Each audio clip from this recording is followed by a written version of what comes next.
اچھا، اس پولیس موقع پر پہنچ گئی، ہماری ان سے بات ہوئی تو انہوں نے کہا کہ نشاندہی ہو چکی ہے ملزمان کی، ملزم ان کی اپنی ذاتی دشمنی ہے اور وہ اچھا مسعود ہیں. صحیح. اچھا، جدید تکنیکی ان کے اوپر استعمال کی گئی جو تفتیش تھی، اس کے بعد ایک بندہ عثمان ہے، مسعود ہے، وہ لدہ کا ہے، اس کو ٹریس کر لیا گیا. صحیح. آج صبح پولیس ٹانک پہنچی ہے اور وہ اس کو پکڑ کر لے آئی ہے، اور اس نے ایڈمٹ بھی کر دیا کہ واقعی میں نے 3 بندوں کو قتل کیا تھا، اور اس سے تفتیش بھی جاری ہے. تاہم یہ کوئی ایسا مسئلہ نہیں تھا، یہ ان کا ذاتی مسئلہ تھا. تاہم پولیس نے اس کے اوپر سر توڑ کوششیں کی اور جدید تکنیک استعمال کر کے انہوں نے بالآخر قاتل پکڑ لیا. یہ اچھی بات ہے کیونکہ جرم ہو جاتا ہے، کرائم تو ہوتا ہی ہے، لیکن اس کے بعد جو اس کی ریکوری ہوتی ہے یہ بڑی اچھی ایفرٹ ہے. بہت اچھی ایفرٹ ہے کہ ایسا نہیں ہوا کہ اس کیس کی جو فائل تھی وہ دیگر فائلوں کے اندر دبا دی گئی یا اس کو سرد خانے کی نظر کر دیا گیا. ایسا نہیں تھا، اس پر کارروائی ہو رہی تھی، اور آج اس کارروائی کا جو نتیجہ نکلا ہے تو وہ مرکزی ملزم جو ہے اس کو 9mm پسٹل، وہ جو آلہ قتل تھا، اس کے ساتھ پولیس نے گرفتار کر لیا، اور پھر ملزم نے اعتراف بھی کیا کہ میں نے یہ واردات کی ہے. تھوڑا سا اور آگے چلتے ہیں. ڈیرہ اسماعیل خان میں وہ ہسپتال ہیں جو صحت سہولت کارڈ پر مفت علاج فراہم کر رہے ہیں. لوگوں کو یہ پتہ نہیں ہوتا کہ وہ کون کون سے ہاسپٹل ہیں جن کے اندر صحت سہولت کارڈ پر مفت علاج جو ہے وہ کرایا جا سکتا ہے. تو ڈیرہ اسماعیل خان میں مصباح انٹرنیشنل ہاسپٹل جو بیساکھی گراؤنڈ کے قریب ہی واقع ہے، اس کے علاوہ ڈسٹرکٹ ہیڈ کوارٹر ہسپتال ڈیرہ اسماعیل خان، اور پھر رحمانیہ ہسپتال ڈیرہ اسماعیل خان، اور پھر مفتی محمود ہسپتال ڈیرہ اسماعیل خان جو ہے، یہ ایسے ہسپتال ہیں جو صحت سہولت کارڈ پر لوگوں کو علاج جو ہے وہ مفت فراہم کر رہے ہیں.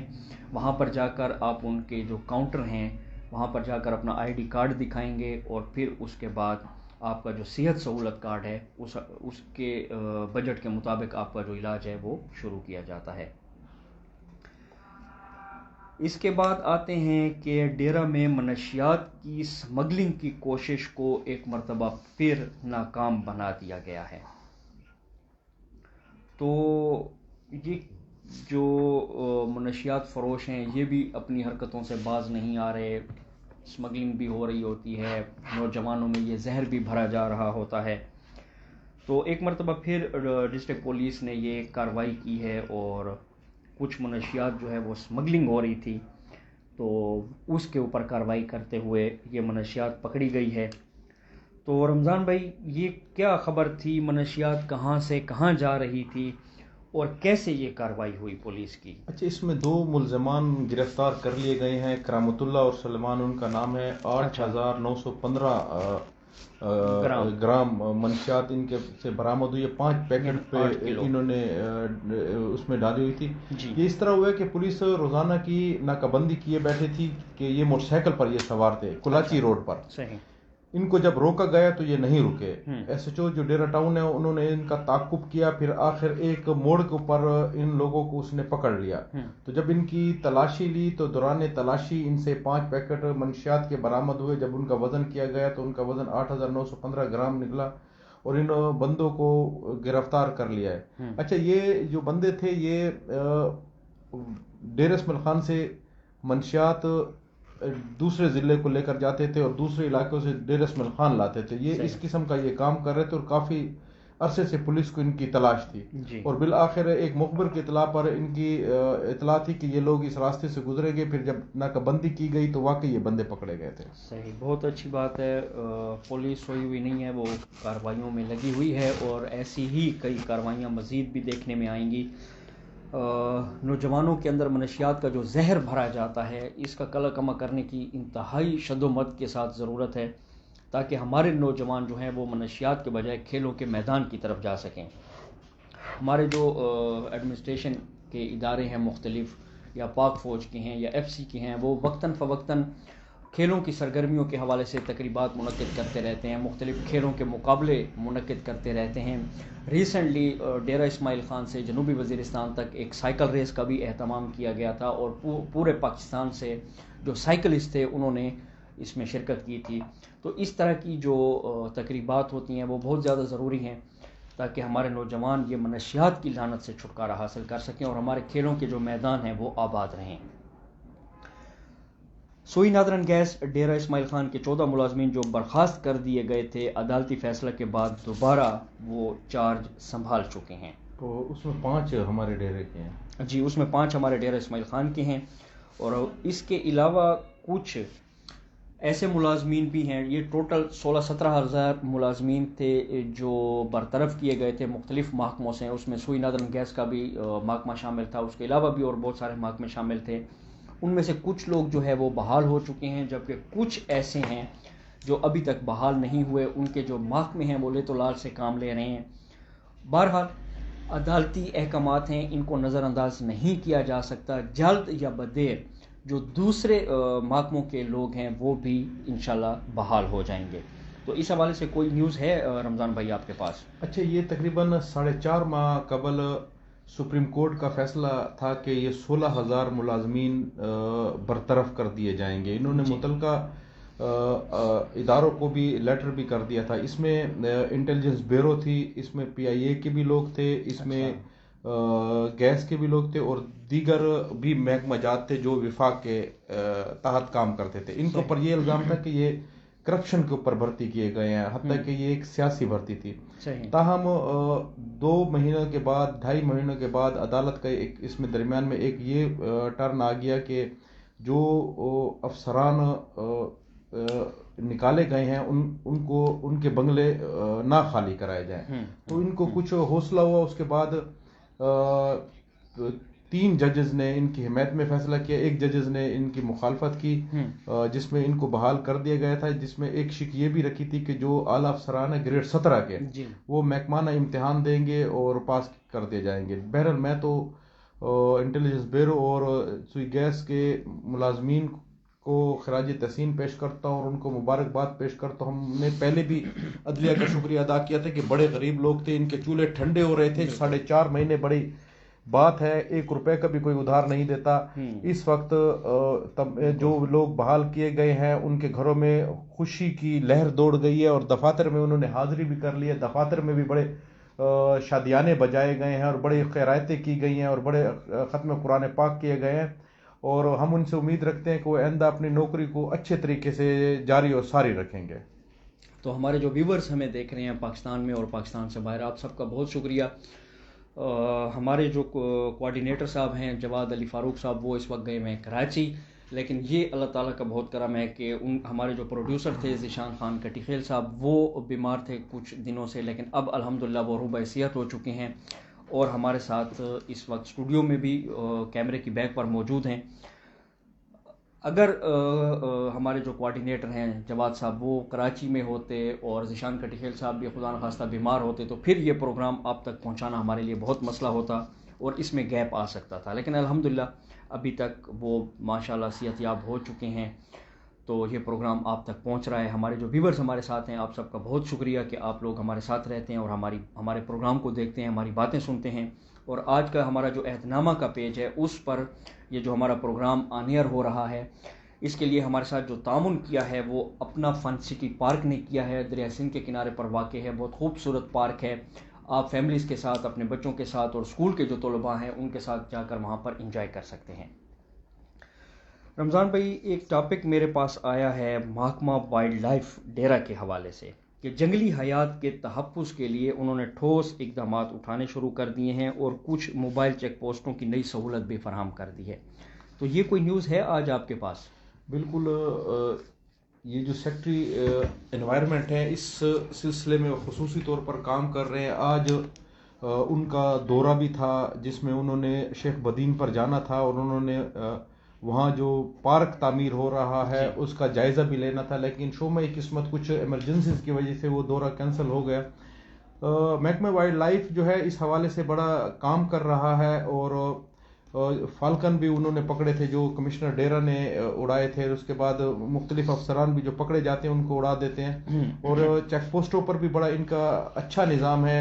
اور یہ جو اب انہوں نے موبائل سسٹم کر دیا اس سے مزید ان کی جو اختیارات ہیں جو ان کو صحیح استعمال انہیں آ جائے گا، کیونکہ موبائل وینیں نہ ہونے کی وجہ سے ان کے پاس کنوینس کی سہولت نہیں ہوتی تھی اور ان کو بڑی مشکلات کا سامنا کرنا پڑتا تھا. اس سے اب مزید جو ان کا سسٹم ہے بہتر ہو جائے گا. میں آپ کو ایک بات بتاتا ہوں کہ وائلڈ لائف والے جو واچر ہوتے ہیں وہ ساری رات نہیں سوتے.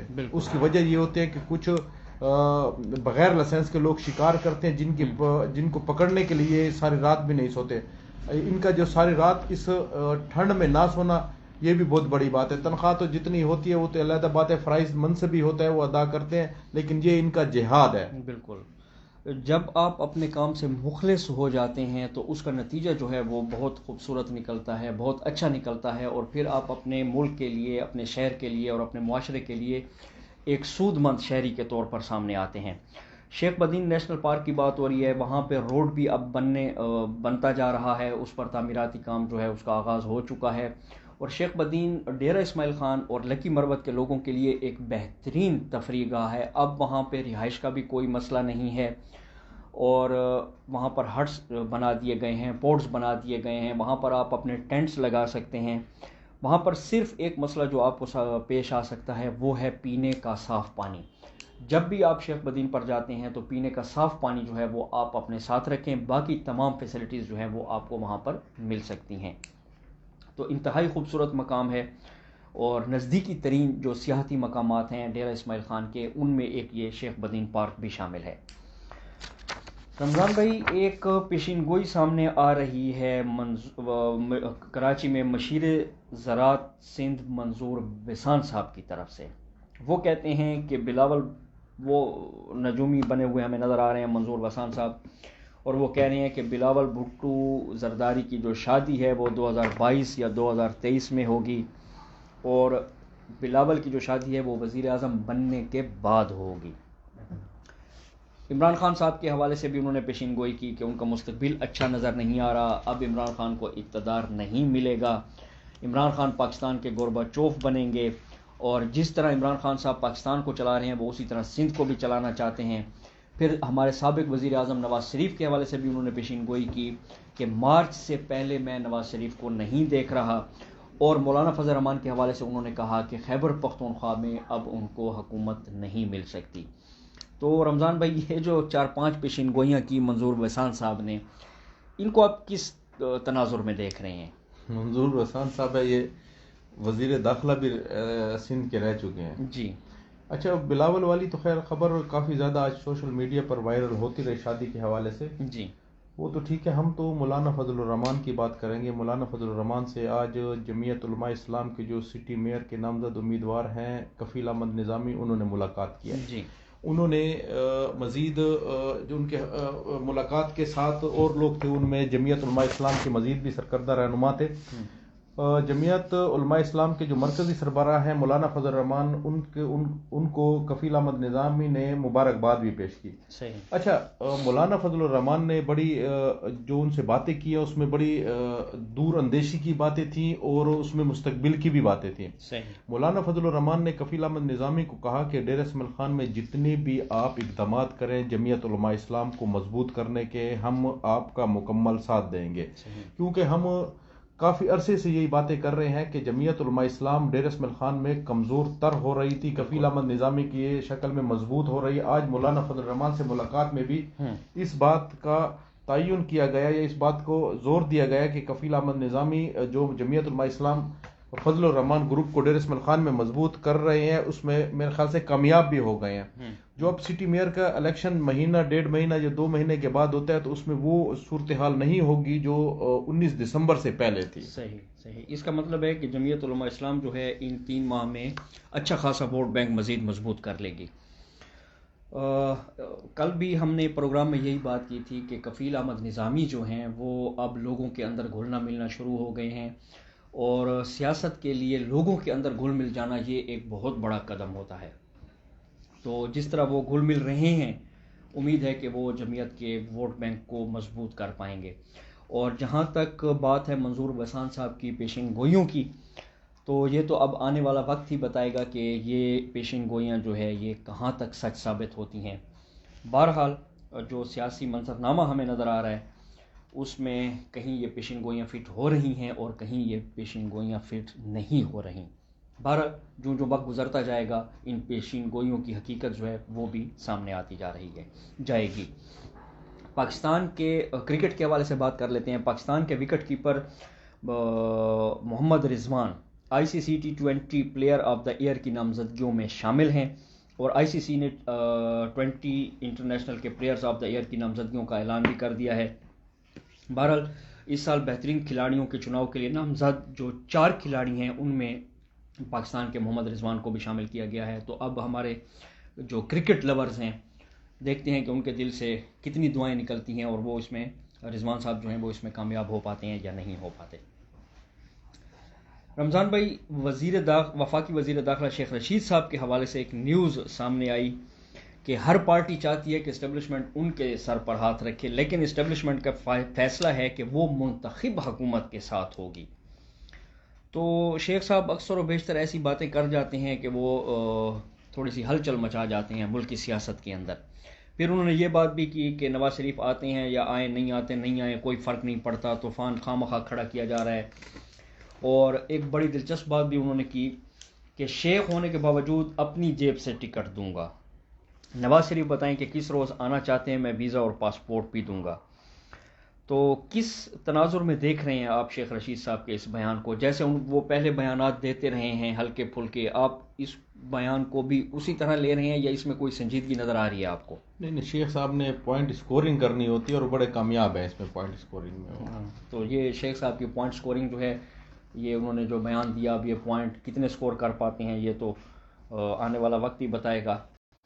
اچھا، ایک ڈیرہ اسماعیل خان کے حوالے سے ہمارے پاس رمضان بھائی نیوز آ رہی تھی کہ سستے جو اسٹامپ پیپر ہیں ان 100 روپے والے وہ عوام کو نہیں مل رہے، اور اکاؤنٹ آفس کے جو خزانہ سیکشن کی نااہلی ہے یا جو بھی ہے پورا شہر اس کی سزا بھگت رہا ہے. اس حوالے سے کیا کہنا چاہیں گے آپ؟ اچھا، یہ میں اس سلسلے میں ہم یہ بات کر اسٹامپ پیپر یونین کے جو ہمارے دوست ہیں کٹیخیل صاحب، خرم کٹیخیل صاحب، انہوں نے بارہا مرتبہ deputy commissioner, assistant commissioner, additional commissioner ان کو وہ لے کر بھی آئے ہیں، انہوں نے وزٹ بھی کرائے ہیں، لیکن اسٹامپ پیپر والا مسئلہ حل نہیں ہوتا.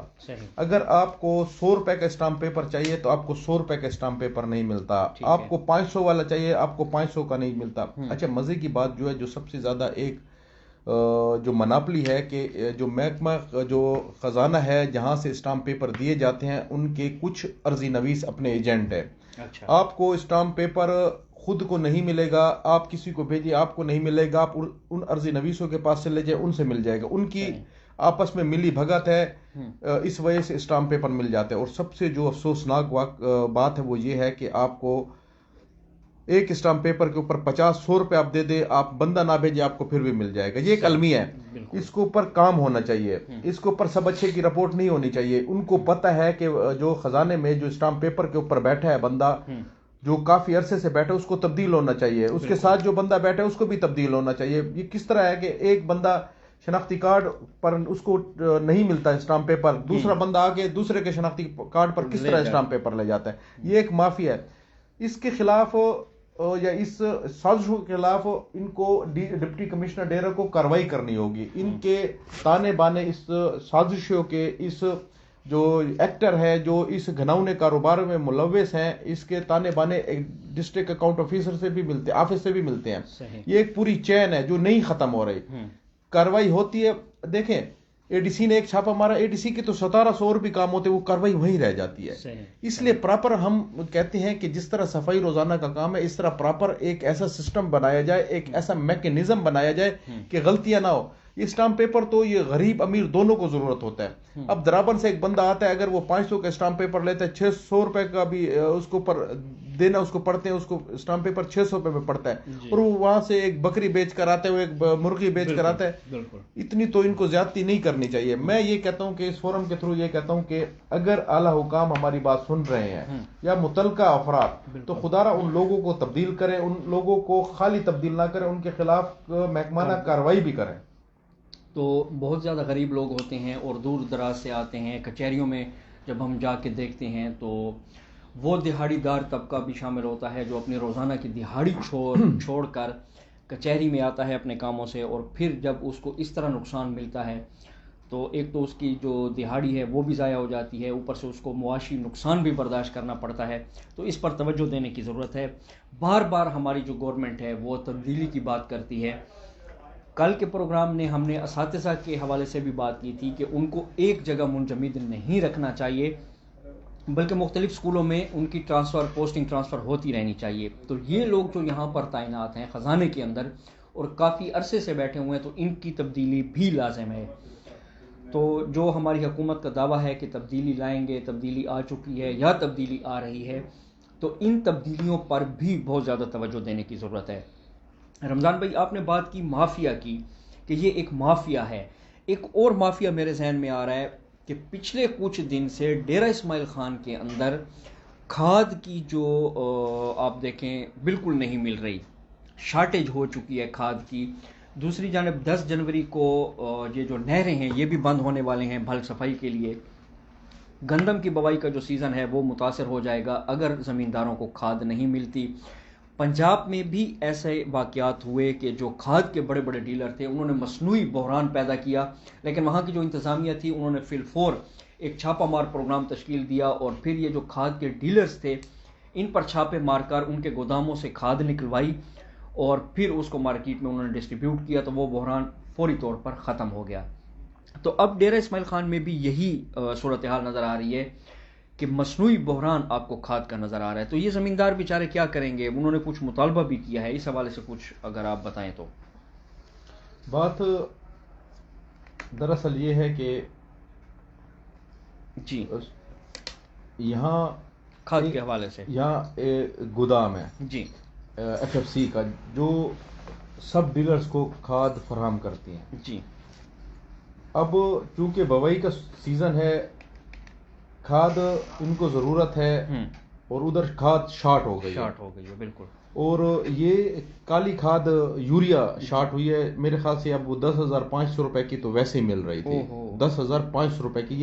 یہ 10 دنوں میں ہی فرق ہے. پہلے 8,500 تھی، پھر 9,500 ہوئی اور میرے خیال سے 10,500 کی ہے. اچھا، اس میں انتظامیہ کو اپنا کردار ادا کرنا چاہیے کہ کھاد کا جو کاروبار کرتے ہیں وہ لاکھوں روپے کا بھی کاروبار نہیں ہوتا، وہ 1 کروڑ کا 2 کروڑ کا بھی نہیں ہوتا، وہ 5-6 کروڑ روپے کا کاروبار ہوتا ہے. اس حوالے سے ان کے ڈپو کی وہ FFC کے جو جتنے بھی ڈیلرز ہیں نا ان کی ایک اپنی لسٹ ہے کہ وہ ڈیرہ اسماعیل خان میں 20 ہیں یا 25 ہیں یا 30 ہیں. یہ تو آسان سی بات ہے. بالکل ان کی ایک میٹنگ کر لے، اگر DC نہیں کرتے ADC نہیں کرتے متعلقہ ایسی میٹنگ کر لے.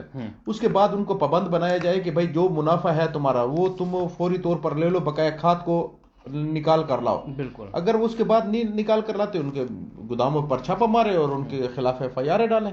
اس قسم کی کارروائی گزشتہ دن ہم نے ایک خبر میں بھی کی تھی کہ 1,200 بوریاں کھاد کی بلوچستان اسمگلنگ ہو رہی تھی، وہ پولیس نے پکڑ لی تھی. اچھا، ایڈمنسٹریشن تو اس سلسلے میں اپنی کارروائی کرتی ہے، لیکن میں ہر چیز کے یہ کہتا ہوں کہ ایک میکانزم ہونا چاہیے، بار بار چیزوں کو ہونا چاہیے، کیونکہ افسران کے پاس تو کام بہت زیادہ ہوتے ہیں. وہ تو ایک کام کرتے ہیں پھر دوبارہ ان سے کام رہ جاتا ہے. اس لیے کوئی ایسا سسٹم بنائے کہ وہ بار بار غلطی نہ ہو. ایک تو یہ بات ہو گئی. دوسرا، ترمن چیک پوسٹ جو ہے رمک پر، وہاں پنجاب انتظامیہ نے جو ہے بہت سارے کھاد کے جو ٹرک ہیں وہ روک لیے انہوں نے. اس کے پیچھے کیا وجہ ہو سکتی ہے؟ اب یہ سمجھ میں نہیں آ رہی کہ وہ ٹرک انہوں نے پابندی لگائی ہوئی ہے کہ حتیٰ کہ کھاد پنجاب سے کھاد نہیں آئے گی، حتیٰ کہ ہمارے پاس تو کھاد آتی پنجاب سے ہے. صحیح. اس کے باوجود بھی انہوں نے پابندی لگائی. بہرحال یہ تو ہماری صوبائی حکومت نے اس حکومت سے بھی رابطہ کیا ہوا ہے، اس کا وہ جلد ہی حال نکل آئے گا، وہ گاڑیاں پھر فوری طور پر KPK میں پاس آن ہونا شروع ہو جائیں گی. صحیح. اچھا، اب مجھے رمضان بھائی آپ یہ بتائیں کہ کیا آج کے پروگرام میں آپ کے پاس کوئی بریکنگ نیوز ہے ناظرین کے لیے؟ اگر نہیں ہے تو میرے پاس جو آخری ٹاپک ہے اس کو ڈسکس کرتے ہیں اور اس کے بعد پروگرام ایک اہم چیز ہم سے رہ رہی ہے. قبائلی طلبہ نے آج احتجاجی جلوس نکالا تھا. اچھا جی بالکل، کل میں ذکر بھی کیا. حق نواز پارک سے نکالا 15 تک اور لے کر آئے. اچھی خاصی تعداد تھی، کتبے اٹھا رکھے تھے، بینرز بھی اٹھا رکھے تھے، اور وہ بار بار یہ کہہ رہے تھے کہ جنوبی وزیرستان میں امن لایا جائے، جنوبی وزیرستان میں ٹارگٹ کلنگ ہو رہی ہے، جنوبی وزیرستان میں تاجروں کو تحفظ نہیں ہے. اس قسم کے وہ الزامات لگا رہے تھے. ترجمان ڈسٹرکٹ پولیس جنوبی وزیرستان، جی، انہوں نے اپنا بیان جاری کیا ہے کہ ٹارگٹ کلنگ کی جو واردات ہے اس کے اوپر تفتیشی ٹیمیں کام کر رہی ہیں، سی ٹی ڈی علیحدہ سے کام کر رہی ہے، تاہم ہم اس نوعیت کو دیکھ رہے ہیں کہ یہ واردات کس نوعیت کی ہے، کہ ہم اس کو کس نوعیت میں لے کر جائے. فی الحال کہ وہ جرائم میں آتی ہے، دہشت گردی کے زمرے میں آ رہی ہے، 3 ٹیمیں اس کے اوپر کام کر رہی ہیں. اور انہوں نے تاجران کے حوالے سے ایک ڈکیتی کا ذکر کیا ہے کہ انہوں نے کہا ہے کہ تاجر نے اپنی ڈکیتی 35 لاکھ روپے لکھوائی تھی، حتیٰ کہ وہ ڈکیتی 8 لاکھ روپے کی تھی. اچھا اس کے بعد اس کے جو یہ ناجائز فائدہ اٹھانا بھی شروع ہو گیا. اچھا اس کے بعد جو مضمرات تھے اس میں اس نے کہا ہے کہ اس قسم کی چیزیں نہیں ہیں جس طرح کی چیزیں یہ سوشل میڈیا پر وائرل ہو رہی ہیں. ان کا کہنا ہے کہ کہیں بھی کوئی جرم ہوتا ہے، کہیں بھی کوئی اس قسم کا واقعہ ہوتا ہے، آپ ہم سے رابطہ کریں. اگر ہم آپ کو معلومات دینے میں ناکام ہو گئے یا ہم آپ کو اپنی رسائی دینے میں ناکام ہو گئے یا ہم جرائم پیشہ افراد کے خلاف کارروائی کرنے میں ناکام ہو گئے تو پھر آپ ان چیزوں کو وائرل کریں. کیونکہ ان کا کہنا ہے کہ اس قسم کے چیزوں سے جو جنوبی وزیرستان کا امن ہے، جو جہاں فورسز نے قربانی دی ہے، جہاں عوام نے قربانی دی ہے، جہاں پولیس نے قربانی دی ہے، وہ بڑا متاثر ہو رہا ہے. کیونکہ جنوبی وزیرستان کا آپ نے ابھی ذکر کیا کہ ایک امن ریلی نکالی گئی تھی، اور دیکھیں کراچی سے 7 ٹیموں نے حصہ لیا تھا، جو پاکستان کے ٹاپ کی ٹیمیں تھی انہوں نے حصہ لیا تھا. اچھا کل تائیکوانڈو ہوا. جب ہماری حکومت امن کے لیے کام کر رہی ہے، کچھ غیر نصابی سرگرمیوں کو فروغ دے رہی ہے، تو اس قسم کے جو اوچھے ہتھ کنڈے ہوں گے وہ کچھ مفاد پرست لوگ فائدہ تو اٹھا لیں گے، لیکن وہ امن کے اوپر ایسا داغ لگ جائے گا جس کی تلافی بھی نہیں ہے. دیکھیں جنوبی وزیرستان کی خبر، شمالی وزیرستان کی خبر ڈیر اسماعیل خان سے خبر سے زیادہ اہمیت رکھتی ہے. اس کو بی بی سی بھی دیکھتا ہے، اس کو انٹرنیشنل میڈیا دیکھتا ہے. اس لیے ہم کچھ خیال کریں علاقے کے امن کے لیے. ہماری یعنی آپ کے کہنے کا مطلب یہ ہے کہ جنوبی وزیرستان میں اگر کوئی کارروائی ہوتی ہے تو وہ چونکہ انٹرنیشنل میڈیا اس کے اوپر فوکس کیے ہوئے ہوتا ہے تو پوری دنیا میں پاکستان کا جو امیج جا رہا ہوتا ہے وہ جنوبی وزیرستان کی وجہ سے جا رہا ہوتا ہے. بالکل ٹھیک ہے. اچھا اور لاسٹ بات، ٹائم شارٹ کی ہے. اچھا ہم اپنے ناظرین کو بھی بتا دیں، پہلے انہی کے میسیجز کے اوپر ہم نے ٹائم 7 سے 8 کیا تھا. بالکل. پھر انہوں نے کہا کہ آپ 8 سے 9 کریں. جی. پھر اب کل ان کا بہت زیادہ اصرار تھا کہ آپ 7:30 سے 8 کر لیں. صحیح. اچھا ڈیر اسماعیل خان میں ایک میڈیا سیل کام کرتا ہے جو سوشل میڈیا کے اوپر صرف کام کرتا ہے. آج الحمدللہ ان کی ریٹنگ جو آئی ہے اس میں الحمدللہ ہمیں بڑے فخر سے، یہ اللہ پاک کا خصوصی کرم ہے کہ ہمارا جو پروگرام ہے سب سے پہلے نمبر پہ آ گیا. ماشاءاللہ بہت اچھی بات ہے. اور 2 پیجز کی بہت زیادہ تعریف ہوئی ہے. ان کا کہنا ہے کہ آپ کو جو لائیو لوگ 4 سے 5 ہزار ایٹ اے ٹائم آپ کے جتنا بھی ٹائم ہوتا ہے وہ دیکھ رہے ہوتے ہیں. یہ اللہ پاک کا بڑا شکر ہے کہ ہمارے پروگراموں کو پسند کیا جا رہا ہے. اور ہماری یہ کوشش ہوتی ہے کہ ہم پروگرام میں ایسی کوئی بات نہ کہیں جو کسی کو تو دل آزاری ہوگی، ملک کی سلامتی کے لیے مسئلہ نہ ہو. میں آخری خبر اپنی بریک کرتا ہوں. میرے ذرائع یہ کہتے ہیں کہ صوبائی وزیر علی امین خان گڈاپور نے رابطہ کیا ہے علیزئی گروپ سے. اچھا ان قریب ان کا بھی اکٹھ ہونے والا ہے. اس کی میں وجہ بتاتا ہوں کہ علی امین کسی بھی صورت میں فیصل کنڈی کو اسپیئر کرنے کی پوزیشن میں نہیں ہے. اس حوالے سے انہوں نے جو ان کے مخدوم الطاف حسین جو پہاڑپور سے جیتے تھے، مکمل مخالفت کے باوجود، شدید مخالفت کے باوجود علی امین خان گڈاپور کا ایم پی اے احتشام جاوید اکبر سے رابطہ ہوا ہے، اور میرے خیال سے معاملات ان کے طے بھی ہو گئے تھے. ہم نے اپنے پروگرام میں بھی کہا تھا. اور آج فیصل کنڈی کو شکست دینے کے لیے یا فیصل کنڈی کو اپنے کانسٹیٹوئنسی میں، اپنے حلقہ انتخاب میں مشکلات سے دوچار کرنے کے لیے علیزئی گروپ اور علی امین خان اکٹھے ہو رہے ہیں. میں اس کی بات نہیں کرتا کہ عام الیکشن کی، میں بلدیاتی الیکشن کی بات کر رہا ہوں کہ بلدیاتی الیکشن میں اگر علیزئی گروپ ان کے ساتھ، علی امین خان کے ساتھ مل جاتا ہے تو بہت مشکل ہوگی فیصل کنڈی کو، کیونکہ فیصل کنڈی صرف سٹی 2 کے مضبوط قلعے کی ہی وجہ سے اپنی کامیابی کے گن گا رہے ہیں. اگر علیزئی ان کے ساتھ مل جاتا ہے تو ان کو مشکلات کا سامنا ہوگا. بالکل.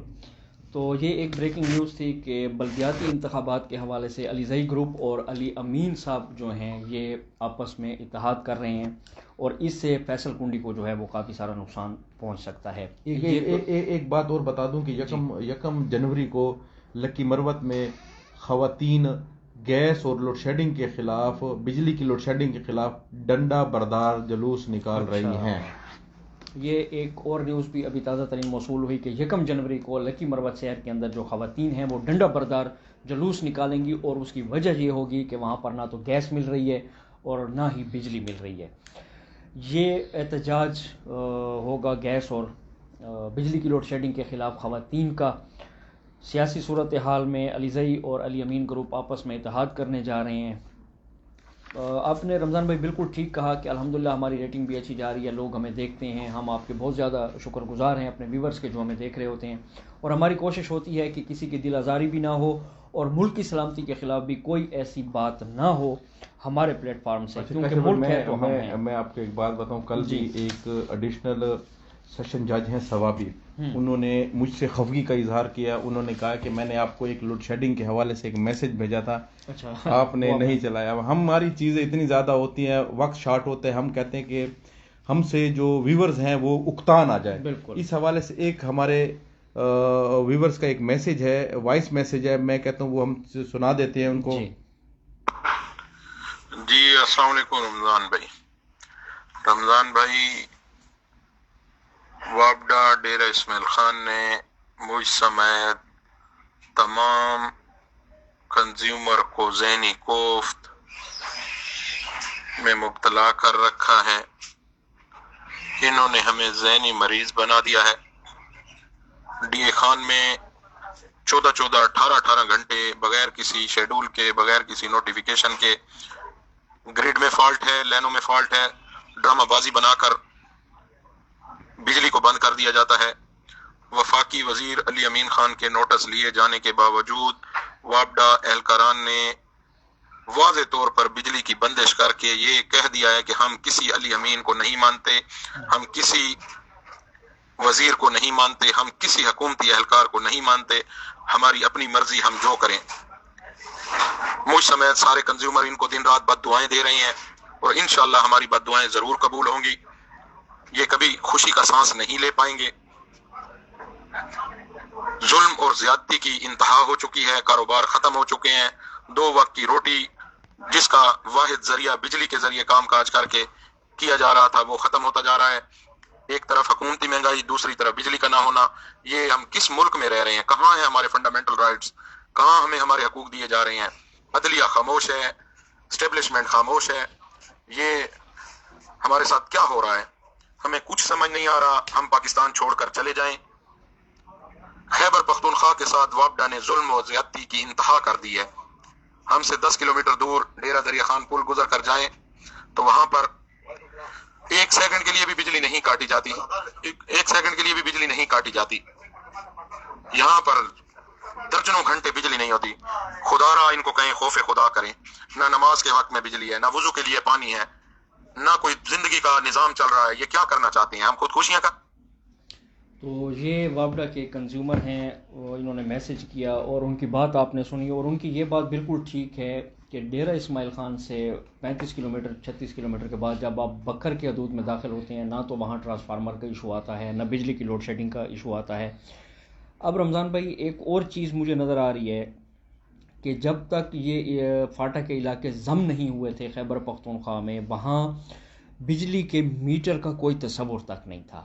اب چونکہ یہ ضم ہو چکے ہیں تو اب ایسا کوئی نظام لانا چاہیے کہ وہاں پر بجلی کے میٹر لگ سکیں، ورنہ ابھی تک بانا جنوبی وزیرستان کے بہت سارے علاقوں میں بجلی کے میٹر نہیں تھے۔ تو اس بجلی کو ریکور کرنا یہ بھی گورنمنٹ آف پاکستان کا کام ہے، اور وہاں سے بل وصول کرنا۔ اب یہ اضلاع ضم ہو چکے ہیں، مرج ہو چکے ہیں، تو اب تو وہاں پہ اس قسم کا نظام لانا چاہیے کہ بجلی کے میٹر ہوں اور وہاں سے بل وصول کیا جا سکے۔ تو ہو سکتا ہے کہ اس طرح ریونیو بڑھے، اور وابڈا جو ہے وہ ہمارے اوپر لوڈ شیڈنگ کا یہ جو عذاب ہے، یہ جو انہوں نے بات کی کہ ذہنی مریض بنا دیا گیا ہے، اس میں کوئی شک نہیں ہے۔ نہ تو آپ کے پاس نہانے کے لیے گرم پانی ہوتا ہے، نہ کھانا پکانے کے لیے آپ ہیٹر کا استعمال کر سکتے ہیں۔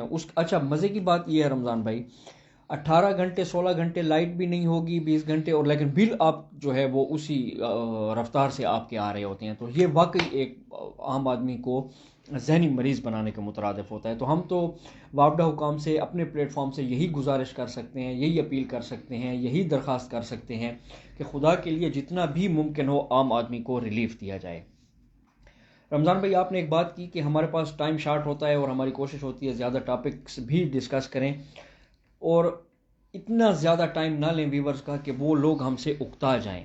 تو انشاءاللہ یہ ویورز جو ہمیں دیکھ رہے ہیں پچھلے کئی دنوں سے, تو کچھ دنوں کے بعد ہمارا جو مین اسٹوڈیو ہے وہ تیاری کے مراحل میں ہے. ہمارے چونکہ کوارڈینیٹر صاحب جواد علی فاروق وہ اس وقت کراچی میں ہیں, کچھ دن بعد ان کی واپسی ہے. تو جو ہی وہ واپس آتے ہیں تو ہم اپنے نئے اسٹوڈیو کو فنکشنل کر دیں گے. اور نئے اسٹوڈیو کے فنکشنل ہونے کا مطلب یہ ہوگا کہ آپ ہم دو چہروں کو جو دیکھ رہے ہیں پھر ان میں سے آپ کو ایک نظر آئے گا اور ایک نظر نہیں آئے گا, اور ہماری جگہ پہ پھر آپ کو بہت سارے مہمان نظر آئیں گے. ڈیرہ اسماعیل خان میں مختلف شعبہ زندگی سے جو تعلق رکھنے والے افراد ہیں جنہوں نے نمایاں کارنامے سر انجام دیے, ہم ان کو بھی اپنے اسٹوڈیو میں دعوت دیں گے. اس کے علاوہ جو سرکاری افسران ہیں ان کو بھی بلائیں گے تاکہ عام لوگوں کو جو مسائل ہیں پھر ان مسائل کے حل کے لیے بات ہو سکے, اور لوگوں کے جو سوال جواب ہیں ان کا سلسلہ بھی انشاءاللہ بہت جلد شروع ہوگا. تو یہ ہمارا نیا اسٹوڈیو جو ہے وہ تیاری کے مراحل میں ہے اور انشاءاللہ کچھ ہی دنوں میں یہ فنکشنل ہو جائے گا. تو وہاں آپ ہمارے آنے والے مہمانوں سے بھی ملاقات کر سکیں گے. رمضان بھائی, آخری خبر جو ہے میرے پاس اس کو ہم ڈسکس کرتے ہیں اور پھر پروگرام کو اختتام کی جانب لے جائیں گے. وزیر اعظم عمران خان نے کابینہ اجلاس میں منی بجٹ سے متعلق اپنے ارکان کو آگاہ کر دیا ہے اور اس کی جو وجوہات ہیں منی بجٹ لانے کی ان سے بھی آگاہ کر دیا ہے, اور بالکل کھل کر انہوں نے گفتگو کی ہے کہ منی بجٹ لائے بغیر کوئی چارہ ہمارے پاس نہیں ہے. حکومت کی جانب سے منی بجٹ جو ہے وہ بہت جلد پیش کیا جائے گا. البتہ وزارت خزانہ کے جو ترجمان ہیں وہ یہ کہتے ہیں کہ منی بجٹ میں عام آدمی کے استعمال کی کسی بھی چیز پر کوئی نیا ٹیکس نہیں لگایا جائے گا. اب وزارت خزانہ کے ترجمان کی یہ بات کہاں تک سچ ثابت ہوتی ہے یہ تو منی بجٹ آنے کے بعد پتہ چلے گا. رمضان بھائی, منی بجٹ کے حوالے سے کچھ کہنا چاہیں گے؟ 365 ارب روپے کی ہمیں چھوٹ دی گئی تھی وہ ہم سے واپس لی جا رہی ہے. ابھی وہ کہہ رہے ہیں کہ ٹیکس نہیں لگایا. 365 ارب روپے کی جو چھوٹ دی گئی تھی وہ ہم سے واپس لی جا رہی ہے. یہی منی بجٹ ہے اور اصولی طور پر فیصلہ بھی ہو گیا اور تقریباً قومی اسمبلی میں یہ منظور بھی کر لیا جائے گا اور بڑے تماشے کے بعد یہ منظور کیا جائے گا. مطلب 365 ارب روپے کی جو چھوٹ دی گئی تھی جب آپ وہ واپس لیں گے تو اس کے بعد مزید کوئی ٹیکس لگانے کی گنجائش بھی نہیں رہتی. آج کی تازہ ترین خبریں اور تجزیے آپ نے سنے. انشاءاللہ کل پھر 7:30 بجے آپ سے ملاقات ہوگی. کل تک کے لیے اجازت دیجیے. اللہ حافظ.